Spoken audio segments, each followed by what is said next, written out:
দেখে নেওয়া যাক আপনার স্পিরিট গাইডরা আপনাদের ঠিক কী মেসেজ দিচ্ছেন। ওকে,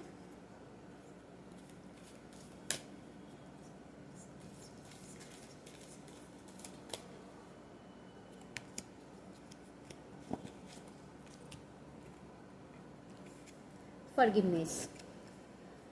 দেখুন, কারোর প্রতি যদি আপনাদের খুব রাগ, খুব ক্ষোভ জমা হয়ে থেকে থাকে, যে এতটা গ্রাজ, এতটা ক্ষমা করতে পারছেন না, তো দেখুন লাইফে কি হয় না, আমরা ফরগিভ যতক্ষণ না করি আমরা কিন্তু সামনের দিকে এগোতে পারি না, বা আমাদের লাইফে ব্লেসিংস আসে না। তো সব সময় ফরগিভ করা উচিত, নিজেকেও করা উচিত, অন্যদেরও করা উচিত।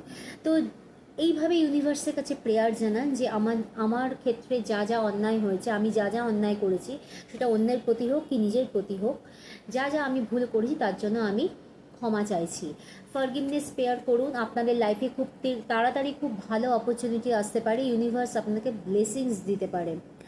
এবং কিছু পাস্ট ট্রমা, যেটা কিনা আপনাদের অনেক কষ্ট দিয়েছে, অনেক দুঃখ পেয়েছেন, যেটার থেকে বেরোতে পারছেন না, কোনোভাবে সেটা ভুলতেও পারছেন না, সেটাকেও ফরগিভ করুন, সেটাকে লেট গো করুন। এবার অনেকে হয়তো বলবেন যে আমরা লেট গো করতে পারছি না, এটা অনেক গভীর ক্ষত আমাদের।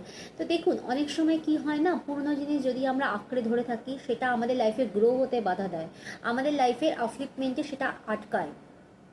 সো পাস্টের এইরকম যদি কোনো খারাপ স্মৃতি থাকে, তো সেটাকে লেট গো করুন, সেখান থেকে মুভ অন করুন, নিজেকেও ফরগিভ করুন, তাদেরও ফরগিভ করুন, সিচুয়েশনকেও ফরগিভ করুন।